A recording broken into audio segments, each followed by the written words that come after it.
Hello friends, welcome in my channel The Make Insights. Today I am going to see the constant temperature process, okay, that is isothermal process. मतलब क्या हुआ कि constant temperature process क्या होता है और isothermal process क्या होता है।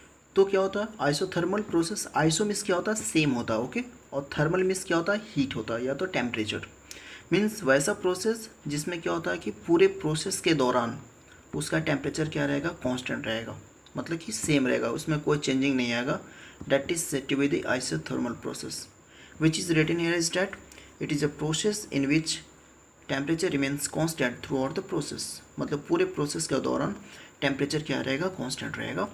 उसको हम क्या कहते हैं, आइसोथर्मल प्रोसेस कहते हैं, ओके।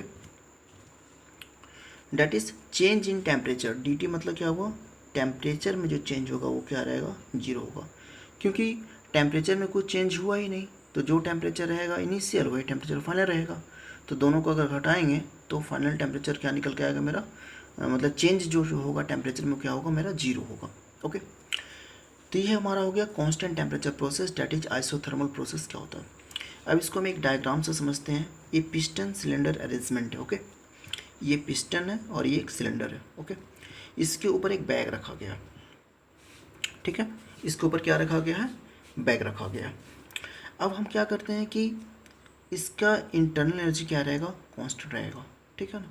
एक्चुअली यहाँ पर हो क्या रहा है कि जैसे कि ये हमारा क्या है, टेम्परेचर, आइसोथर्मल प्रोसेस है, मीन्स टेम्परेचर क्या रहेगा, कांस्टेंट रहेगा।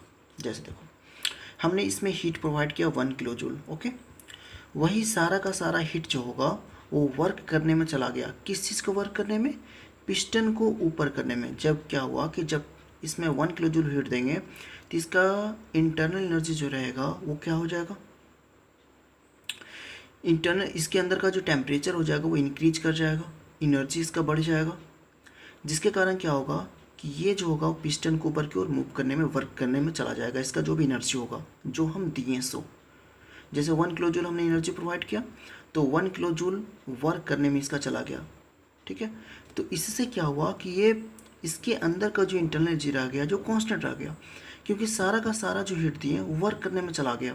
मीन्स इस पिस्टन को क्या करने में चला गया, मूव करने में चला गया ऊपर की ओर, ओके। तो इस तरह के प्रोसेस को हम लोग क्या कहते हैं कि आइसोथर्मल प्रोसेस कहते हैं, ओके। इसमें क्या होता है, एनर्जी कांस्टेंट होता है, ओके। एनर्जी कांस्टेंट क्यों रहा, क्योंकि जितना हमने हीट प्रोवाइड किया उतना इस पिस्टन को ऊपर करने में चला गया। तो इस प्रकार से एनर्जी क्या हो गया, कांस्टेंट हो गया। अब इसका इंटरनल एनर्जी भी कांस्टेंट रहेगा, क्यों, क्योंकि इसके अंदर का जो एनर्जी उसमें तो कोई चेंजिंग आया नहीं, तो इसलिए हम लोग क्या कहेंगे, इंटरनल एनर्जी क्या रहेगा, कांस्टेंट रहेगा। हम लोग ये भी जानते हैं कि किसी भी आइडियल गैस के लिए इंटरनल एनर्जी जो होता है वो टेम्परेचर का फंक्शन होता है। जब हम कोई भी आइडियल गैस का टेम्परेचर बढ़ाएंगे तभी उसका इंटरनल एनर्जी बढ़ेगा। तब यहाँ पर हम क्या कर रहे हैं कि इंटरनल एनर्जी तो इसका कांस्टेंट आ रहा है, तो जाहिर सी बात है क्या होगा कि इसका टेम्परेचर क्या होगा, कांस्टेंट होगा, okay. For ideal gas undergoing isothermal process heat completely convert into work. कहने का मतलब ये हुआ कि किसी भी आइडियल गैस इक्वेशन, किसी भी आइडियल गैस, अगर कोई भी आइडियल गैस अगर आइसोथर्मल प्रोसेस में जा रहा है, ठीक है ना, तो हीट जो होता है सारा का सारा जो हीट दिए वो वर्क करने में चला जाता है। तो कुछ तो स्टोर किया नहीं, तो जितना पहले उसके अंदर का एनर्जी था उतने बाद में रहेगा, तो इसलिए एनर्जी इसके अंदर क्या हो गया, कांस्टेंट हो गया, okay. In this process of heat addition, isothermal process, इसमें क्या होता है कि टेम्परेचर क्या होता है, कांस्टेंट होता है, okay. Through out the process volume increase करेगा, क्योंकि पिस्टन का मूवमेंट क्या होता है कि ऊपर की ओर होता है। तो पहले का जो इनिशियल कंटेनर जो था वॉल्यूम, उसका वॉल्यूम जो था वो क्या होगा, इंक्रीज कर जाएगा। क्यों इंक्रीज करेगा, क्योंकि पिस्टन जो होता है वो ऊपर की ओर मूव कर जाएगा, क्योंकि यहाँ पर वर्क हो रहा है, ओके। तो जिसके कारण क्या होगा कि पूरे सिस्टम को वॉल्यूम इंक्रीज कर जाएगा। अब हमको ये पता करना है कि प्रेशर पर क्या फ़र्क पड़ेगा, है ना, इस पूरे सिस्टम में प्रेशर क्या फ़र्क पड़ेगा।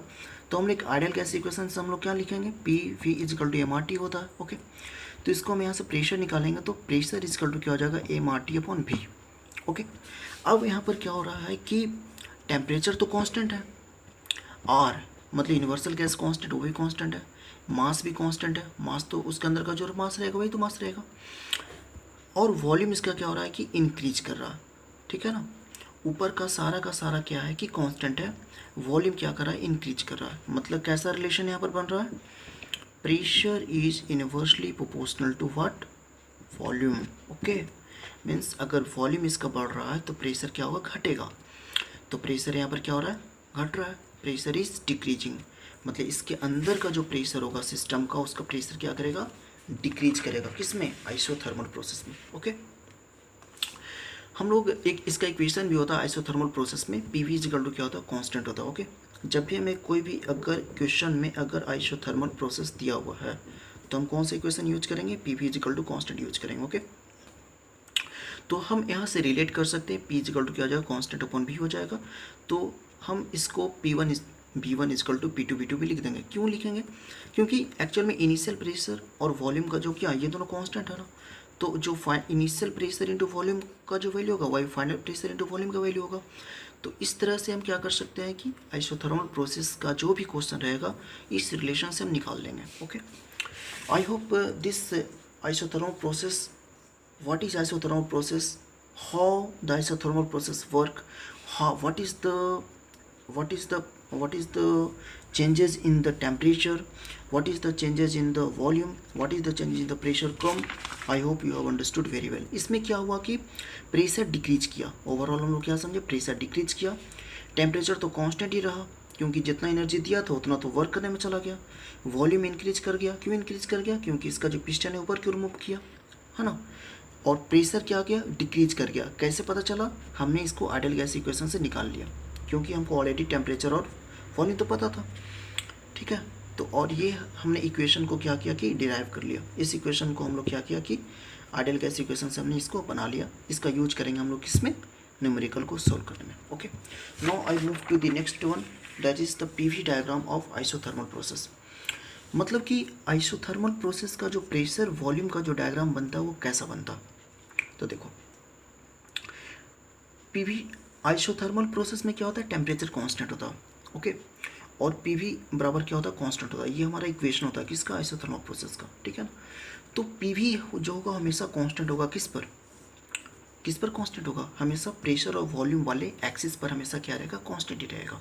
ओके, मतलब क्या हुआ कि प्रेशर और वॉल्यूम का जो भी क्वांटिटी होगा वो यूनिफॉर्म इंक्रीज या तो यूनिफॉर्म डिक्रीज करेगा। ओके, तो मतलब दोनों का जो वैल्यू को हम लोग मल्टीप्लाई करेंगे, प्रेशर का कुछ वैल्यू लेंगे, वॉल्यूम का कुछ वैल्यू लेंगे, तो हमेशा कांस्टेंट आएगा। तो इसका अगर हम ग्राफ ड्रॉ करेंगे तो हाइपरबोला, रेक्टेंगुलर हाइपरबोला का एक ग्राफ बन जाएगा, है ना। इस तरह का ग्राफ होता है किसका, आइसोथर्मल प्रोसेस का। ओके, अब बात करते हैं कि अगर हम मान लें कि सिस्टम में हीट को ऐड कर रहे हैं, ठीक है, तो उस केस में उसका ग्राफ कैसा बनेगा। तो अगर सिस्टम में हीट इंक्रीज कर रहे हैं, मतलब कि हीट उसमें दे रहे हैं, ऐड कर रहे हैं हीट को, है ना, हीट उसमें दे रहे हैं। तो जब हीट देंगे तो इस केस में हम लोगों ने क्या देखा था, इसमें हमने हीट दिया था तो इसका क्या किया था, वॉल्यूम इंक्रीज किया था। तो यहाँ पर क्या होगा कि वॉल्यूम इसका इंक्रीज कर जाएगा। तो ये ग्राफ जो है वो धीरे धीरे वॉल्यूम वाले एक्सिस को क्रॉस करते हुए पार हो जाएगा। ओके, आगे चला जाएगा। मतलब क्या हो रहा है, धीरे धीरे वॉल्यूम बढ़ रहा है।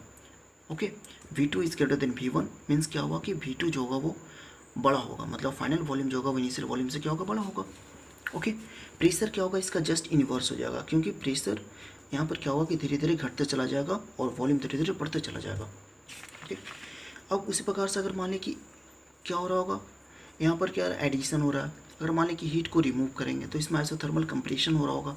तो कंप्रेशन में क्या हो जाएगा, ये हमारा V2 है, सॉरी ये हमारा V2 होगा, ये हमारा V1 होगा। तो वॉल्यूम धीरे धीरे क्या होगा, घटेगा, और प्रेशर धीरे धीरे क्या होगा, बढ़ेगा। ओके, अब हम लोग यहाँ से समझते हैं क्या कि तीनों ग्राफ को देखने पर हमें क्या समझ में आया कि अगर PV इक्वल टू कॉन्स्टेंट होता है तो रेक्टेंगुलर हाइपरबोला का ग्राफ बनेगा। ओके, और रेक्टेंगुलर, और अगर मान लें कि हीट का एडिशन हो रहा है तो इसका जो ग्राफ बनेगा वो ये इसका, लेकिन एरो जो होगा वो नीचे की ओर चला जाएगा। ये भी हाइपरबोला ग्राफ ही बनेगा, लेकिन एरो नीचे की ओर चला जाएगा। ठीक उस प्रकार से अगर मान लें कि हीट का एडिशन हो, सॉरी हीट का रिडक्शन हो रहा है, मतलब कंप्रेशन हो रहा है, तो उस केस में क्या होगा कि वॉल्यूम डिक्रीज करेगा। इसलिए क्या होगा, ये मेरा कंप्रेस करेगा पूरे सिस्टम के लिए। जब सिस्टम को पूरा कंप्रेस करेगा तो वॉल्यूम घटेगा, जब वॉल्यूम घटेगा तो इसके लिए क्या होगा, इसका ग्राफ का जो एरो बनेगा वो डिक्रीजिंग ऑर्डर में चला जाएगा, मतलब धीरे धीरे घटता चला जाएगा, धीरे धीरे प्रेशर बढ़ते चला जाएगा। प्रेशर इनिशियल प्रेशर क्या था, P1 था, इनिशियल प्रेशर फाइनल प्रेशर क्या हो जाएगा, P2 हो जाएगा। ओके, ये तो ग्राफ समझ में आ गया। For an ideal gas, isothermal process on the PV diagram is represented by rectangular hyperbola, जिसको हमने आपको समझा दिया कि इस तरह से हम रिप्रेजेंट करते हैं। ये किसका सिमेट्रिक होता है? प्रेशर और वॉल्यूम एक्सिस का। जितना प्रेशर बढ़ेगा उतना ही क्या होगा? वॉल्यूम बढ़ेगा। इस सिमेट्रिक होता है। ओके, कौन? रेक्टेंगुलर हाइपरबोला का जो ग्राफ बनेगा। For isothermal heat addition process, isothermal heat addition process में क्या होता है कि वॉल्यूम बढ़ता है। हम लोगों ने देखा ना कि आइसोथर्मल हीट एडिशन यहाँ पर हो रहा था तो वॉल्यूम इसका इंक्रीज कर रहा था, वही लिखा हुआ है यहाँ पर। इसको हम क्या कहते हैं? आइसोथर्मल एक्सपेंशन प्रोसेस कहते हैं। ठीक उसी प्रकार से अगर मान लीजिए कि रिजेक्शन हो रहा है, हीट धीरे धीरे घटेगा तो वॉल्यूम घटेगा, जिसको हमने इस ग्राफ से रिप्रेजेंट किया था कि रिजेक्शन हो रहा था तो ये रिजेक्शन हो रहा था तो वॉल्यूम धीरे धीरे क्या होता है? डिक्रीज कर रहा था। उसको हम क्या कहेंगे? आइसोथर्मल कंप्रेशन प्रोसेस कहेंगे।